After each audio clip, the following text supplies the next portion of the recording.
Oi pessoal, tudo bem? Aqui é a Anuska e hoje a gente tem uma novidade aqui no canal Teoria da Medicina. Eu vou começar a fazer aulas de bioquímica. Eu já tinha visto vários comentários nos meus vídeos de imuno pedindo esse tipo de matéria e eu sei que é uma coisa difícil de estudar mesmo. A gente fez uma enquete aqui no canal sobre matérias que o pessoal queria ver além de neuroimuno e bioquímica foi a mais votada, como eu já esperava mesmo. Eu também fiz uma pesquisa aqui no YouTube e vi que até já tinha bastante aula de bioquímica, mas a maioria ou era voltada para o ensino médio, que é uma coisa bem básica que eu acho que para quem está na faculdade não serve muito como aprendizado, ou eram aulas muito específicas demais, até às vezes para um nível além da graduação. Eu não vou falar nada de super aprofundado aqui, porque na medicina e talvez na maioria dos cursos da saúde, a gente não precisa saber bioquímica num nível PhD assim.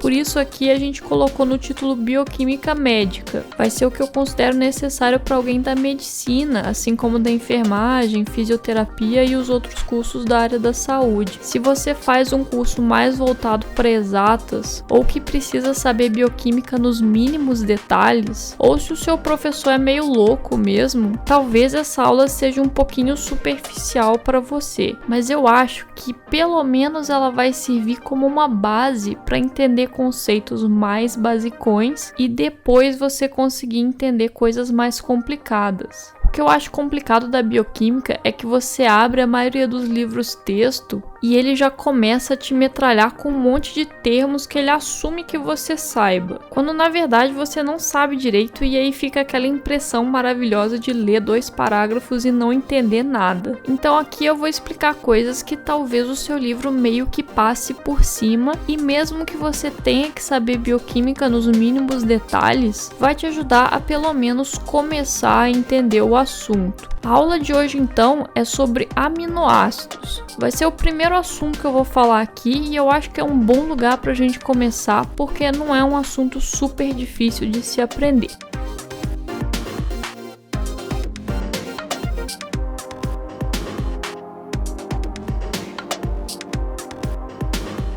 Antes de falar exatamente sobre os aminoácidos, a gente precisa fazer uma breve introdução sobre as proteínas, caso você não saiba o que elas são. E não se preocupa porque as próximas aulas vão ser só sobre proteínas, então a gente vai voltar nesse assunto depois. Bom, as proteínas são macromoléculas de suma importância para a manutenção das funções normais do nosso corpo.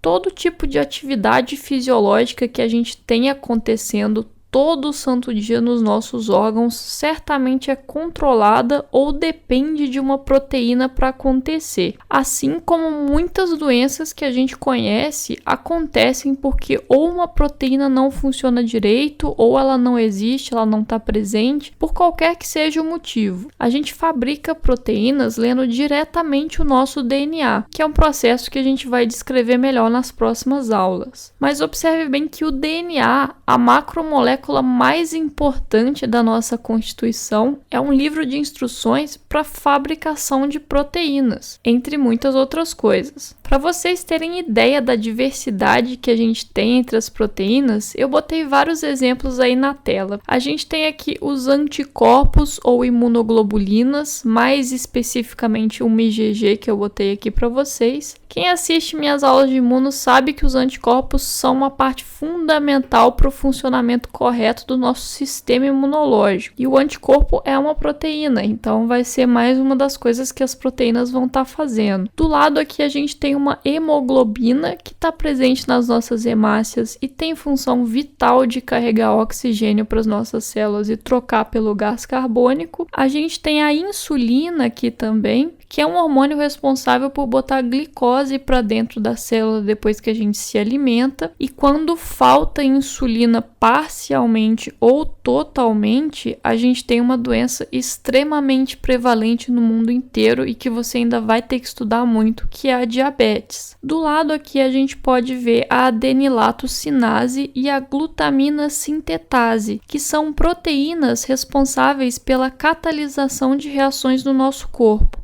que faz com que elas tenham um nome diferente. Enzima, certamente um nome que você já ouviu e ainda vai ouvir muito falar daqui para frente. E aqui em cima a gente tem uma representação mais diferente. Na aula de proteínas eu vou falar sobre os jeitos de representar uma proteína, mas a gente tem aqui uma representação um pouco diferente da mioglobina, que é uma proteína semelhante à hemoglobina, mas que está presente nos nossos músculos e é fundamental para o funcionamento normal deles. Tá, mas para que eu estou falando sobre proteínas se o assunto da aula é aminoácidos? É aí que tá.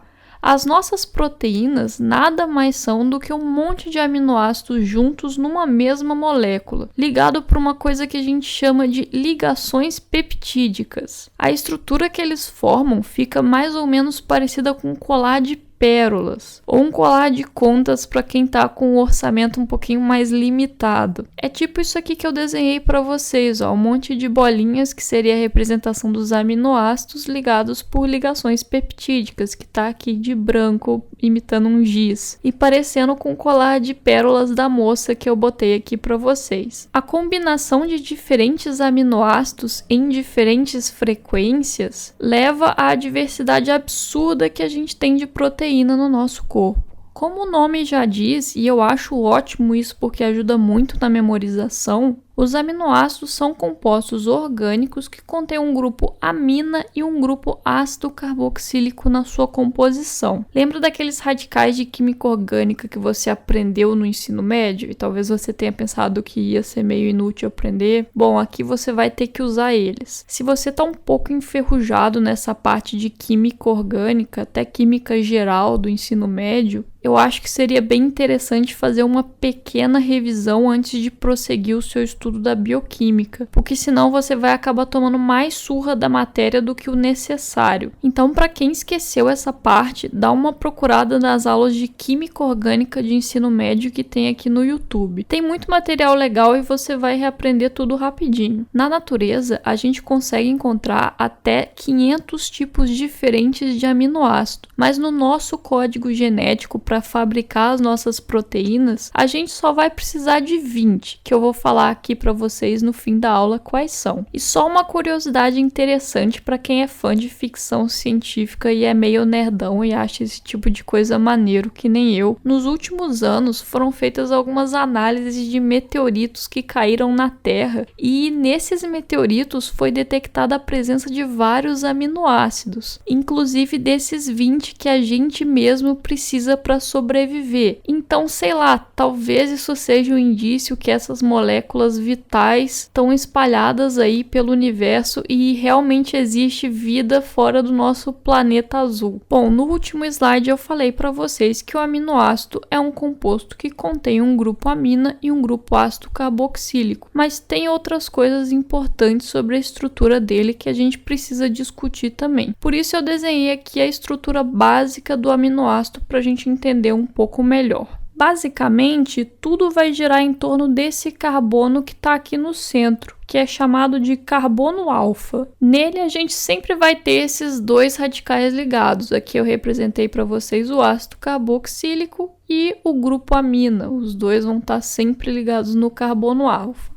Além de um hidrogênio, que vai ser um hidrogênio normal, vai estar aqui de boa na lagoa, e o radical, que eu representei aqui só por R, porque ele é variável. É ele quem vai diferenciar um aminoácido do outro, e cada aminoácido vai ter um radical diferente. Então, para você se lembrar da estrutura do aminoácido, é só lembrar desse carbono alfa com essas 4 ligações diferentes aqui. Se você era fã de química orgânica na escola, talvez você tenha percebido outra característica importante do carbono alfa. Ele é um carbono que está ligado em 4 coisas diferentes. E quando a gente tem isso ocorrendo com um átomo de carbono, a gente chama ele de carbono quiral. Então guarda isso aí, o carbono alfa do aminoácido, ele vai ser um carbono quiral, porque isso vai ser bastante importante para a gente aprender algumas partes da estrutura do aminoácido. Para que é importante eu saber que o carbono alfa é um carbono quiral? Novamente relembrando a química orgânica do ensino médio, talvez você tenha se esquecido disso, mas vamos relembrar. Às vezes a gente tem compostos orgânicos que são iguais na fórmula, mas na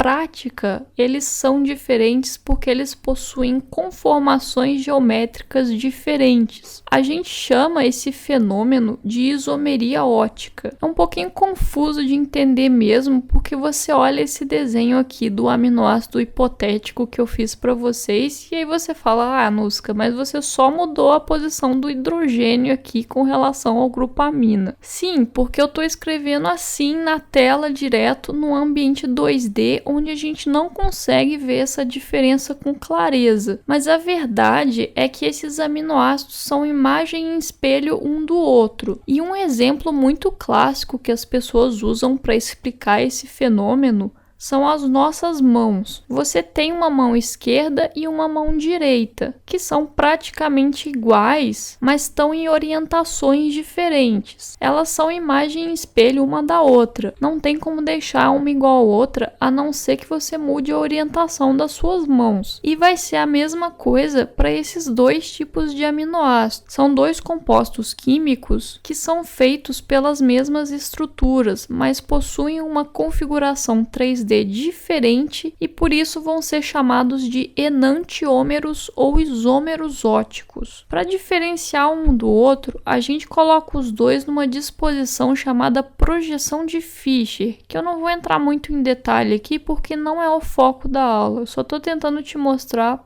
que existe uma diferença entre esses dois aqui. A partir dessa projeção de Fischer, eu consigo definir quem é o enantiômero que se orienta para a esquerda, no caso aqui o que a gente chama de levógiro ou L-aminoácido, ou o que se orienta para a direita e é chamado de D-aminoácido ou destrógiro. Isso tudo é uma convenção. Não existe essas classificações na natureza e a gente só fala isso para não se confundir quando for descrever alguma coisa. Assim como a maioria das classificações que os humanos inventam. Aqui então eu botei um modelo 3D da alanina, que é um aminoácido, para você ver que realmente, apesar delas serem iguais na composição, elas vão se diferir na orientação geométrica, então não são duas coisas exatamente iguais. Você não precisa se preocupar em saber qual é o destrógero e o levógero, nem botar na projeção de Fischer, só saiba que são imagens em espelho, uma é o reflexo da outra. Se você quiser saber melhor como funciona a isomeria ótica, dá uma olhada em aulas de química orgânica sobre isso, porque também é um assunto enorme, não tem como eu falar tudo aqui. Essa coisa dos enantiômeros levógero e destrógero parece uma grande bobeira, mas a verdade é que esse detalhe estrutural faz uma baita diferença na prática, como por exemplo nos aminoácidos. Nos humanos e em animais em geral, a gente só vai encontrar L-aminoácidos, ou seja, os que são levógeros. Os destrógeros geralmente são mais encontrados em seres evolutivamente inferiores, como por exemplo bactérias. Então, se seu livro de bioquímica ficar te metralhando com um termo do tipo L-aminoácido, é isso que quer dizer, ele está falando de aminoácidos levógeros, ou seja, os aminoácidos que a gente vai encontrar em você. Na nossa prática do dia a dia, a gente encontra vários exemplos de substâncias que são enantiômeros também. Todo mundo conhece a história da talidomida, que foi uma droga usada como sedativo e que tecnicamente era liberada em grávidas. O que aconteceu com essa droga é que ela era comercializada com uma mistura de dois enantiômeros, que a gente chama de mistura racêmica. E enquanto um dos enantiômeros causava o efeito de sedação, que era o objetivo da droga, o outro causava defeitos terríveis no feto. E por causa disso, várias crianças acabaram nascendo com uma série de deficiências físicas. Lembrando que hoje em dia os critérios para teste de remédios antes de liberar para o mercado são muito mais exigentes e esse tipo de erro dificilmente passaria batido como passava na época. Eu só tô falando isso porque o pessoal adora usar de exemplo a história da talidomida como motivo para criticar a indústria farmacêutica e a ciência de uma forma geral. Mas isso aconteceu há mais de 50 anos e foi uma lição aprendida, que é um caso que eu acredito que seja praticamente impossível de se repetir. Outros exemplos de drogas enantiômeras são os antidepressivos citalopram e escitalopram. O citalopram é uma mistura racêmica dos dois, enquanto o escitalopram só tem um dos dois enantiômeros. Disso tudo que eu falei para vocês, a gente vai ter uma exceção, a glicina. A glicina é um aminoácido que tem a estrutura mais simples dentre todos os outros. Isso ocorre simplesmente porque a glicina só tem um hidrogênio como seu radical, ela não tem uma estrutura grande para radical, é só um átomo de hidrogênio. Isso significa então que o carbono alfa do aminoácido não é um carbono quiral, porque o radical é exatamente igual àquele átomo de hidrogênio que ele já estava ligado. Para acontecer esse fenômeno de isomeria, a gente precisa ter um carbono quiral. E como isso não acontece na glicina, ela vai ser uma só mesmo, ela não vai ter isômeros ópticos que são iguais a ela na formulação, mas diferentes na configuração 3D. A gente só vai ter uma variação geométrica mesmo. Agora que a gente já falou da estrutura do aminoácido, vamos falar um pouquinho de ponto isoelétrico. Ponto isoelétrico é o pH no qual uma molécula vai apresentar carga elétrica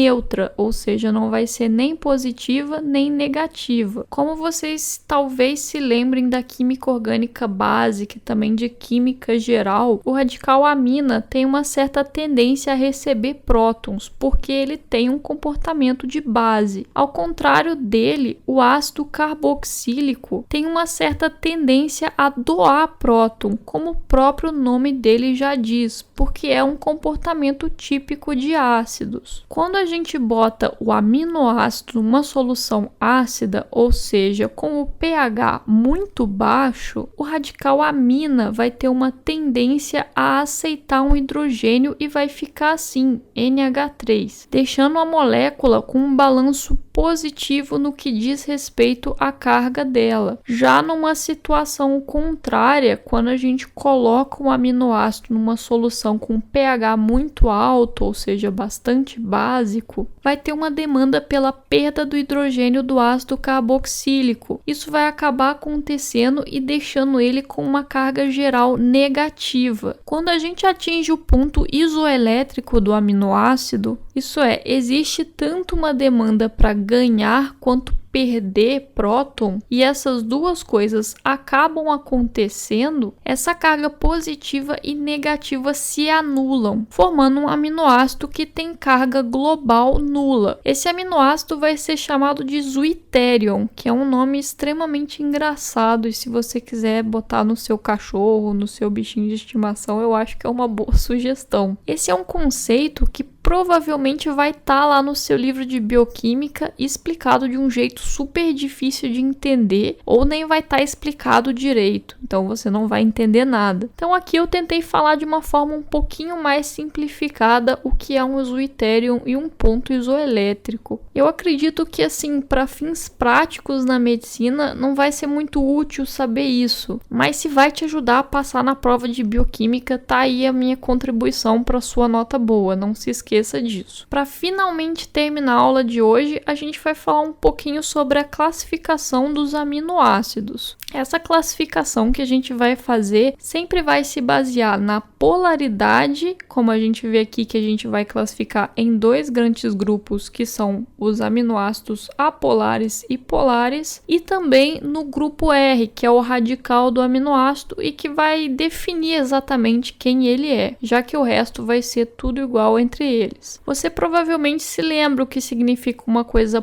polar e apolar. Mas eu vou relembrar aqui para você só para refrescar a sua memória. Uma substância apolar é aquela que não se mistura com a água, como por exemplo o óleo. Se a gente joga um tanto de óleo na água, ele não vai se misturar, ele vai ficar flutuando ali, até porque ele tem uma densidade menor do que a da água. Já uma substância polar se mistura com a água, a própria água sendo uma substância polar. Se a gente jogar álcool, por exemplo, dentro da água, eles vão se misturar ali, não vão fazer uma mistura bifásica. Então o álcool é uma substância polar. Então dentro do grande grupo dos aminoácidos apolares, que a gente também fala hidrofóbico, justamente porque não tem essa mistura com a água, ele não gosta muito da água, ele tem fobia de água, a gente vai diferenciar entre dois grupos menores, que vão ser aqueles que têm o radical alquila, que é aquele radical da química orgânica composto por um monte de hidrogênio e carbono, parecendo mesmo um hidrocarboneto saturado, só que em forma de radical, ou seja, ele perde um hidrogênio e aí no lugar desse hidrogênio a gente coloca a estrutura do aminoácido. E a gente também vai ter os aminoácidos apolares que têm um radical aromático. Em vez de ter um grupamento alquila ali no radical dele, eles vão ter radicais com a presença de anéis aromáticos, que se você se lembra bem é aquela estrutura parecida com o benzeno, onde a gente tem um anel com 6 carbonos e os elétrons ficam ciclando entre si dentro desse anel. Eu me lembro do ensino médio de estudar isso e achar o anel do benzeno bem bonitinho, então eu nunca esqueci dele. Nos grupos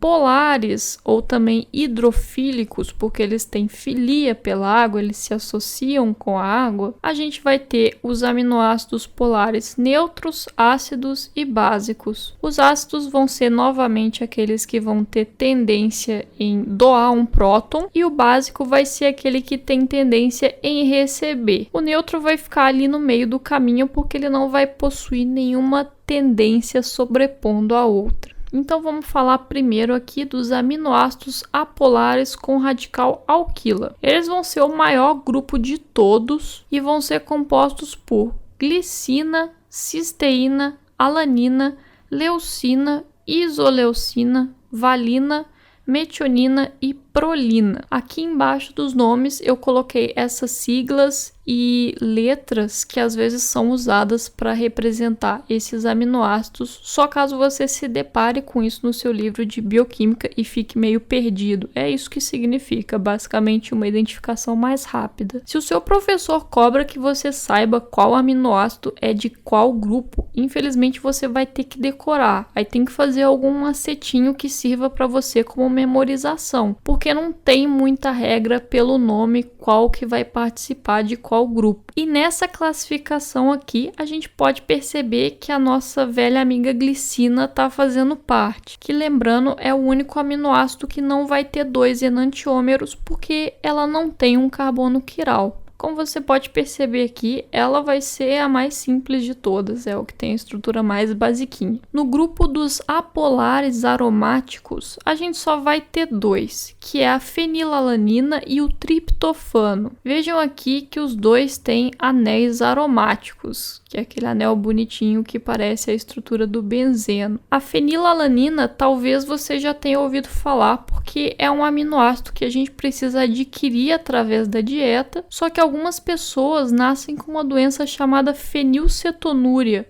onde elas não vão conseguir digerir fenilalanina por uma deficiência enzimática. Isso acaba gerando um acúmulo dela no corpo em locais que ela não deveria estar, e segue com uma síndrome clínica grave, com o paciente apresentando convulsões, atraso mental, alterações comportamentais e motoras, principalmente em crianças, e tudo isso piorando ao longo da vida. Essa é uma das doenças que a gente procura no teste do pezinho, porque se a gente intervém rápido, a criança não tem nada de grave, mas se a gente demora muito para fazer o diagnóstico, as alterações neurológicas que já estão presentes, elas vão continuar e não vai ter muito como corrigir isso, vai ser um dano irreversível. Geralmente a gente vai ter fenilalanina presente em coisas que possuem adoçante artificial, e se você for tomar uma Coca Zero e der uma olhada na lata dela, você vai poder observar que vai estar escrito lá contém fenilalanina. tirosina, porque todo tipo de produto que contiver esse aminoácido precisa avisar na informação nutricional, justamente porque a gente tem pessoas que têm essa doença e não podem se alimentar de nada que tem fenilalanina. O triptofano é um precursor da serotonina, que é um neurotransmissor,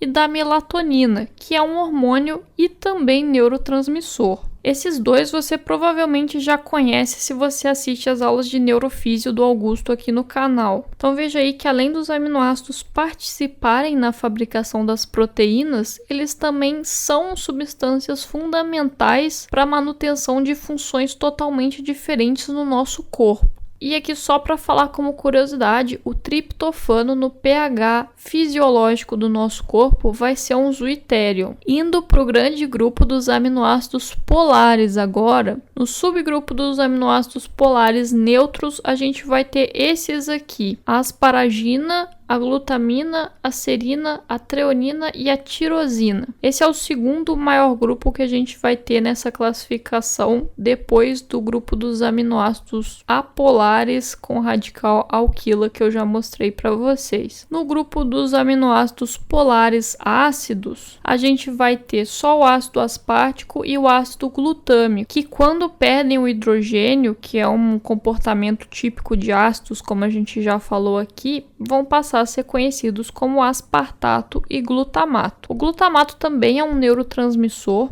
e o aspartato é um dos componentes que a gente encontra no aspartame, que eu acredito que é o adoçante mais comumente usado aí em produtos dietéticos. Por fim, a gente vai ter aqui o grupo dos aminoácidos polares básicos, que vão ser compostos por arginina, histidina e lisina. Eu não falei muito sobre todos os aminoácidos, falei só sobre os que eu achei mais interessante comentar, porque todos eles vão ter funções extremamente importantes e diferentes, além de participar da composição de várias proteínas. Se eu for falar especificamente de cada um, a aula vai ficar com 3 horas de duração. E a parte mais importante aqui no contexto da bioquímica é você saber apenas a classificação deles e a importância que eles vão ter para nossa fisiologia. Bom, pessoal, essa é a nossa primeira aula de bioquímica. Espero que vocês tenham gostado. Se vocês acharam a aula legal, se te ajudou, deixa um like aí embaixo. Não se esquece de se inscrever no canal e, se possível, divulgar para os seus amigos, que talvez eles possam ser ajudados por essa aula também. É isso que eu tenho para falar para vocês hoje. Bom estudo para todo mundo e até a próxima!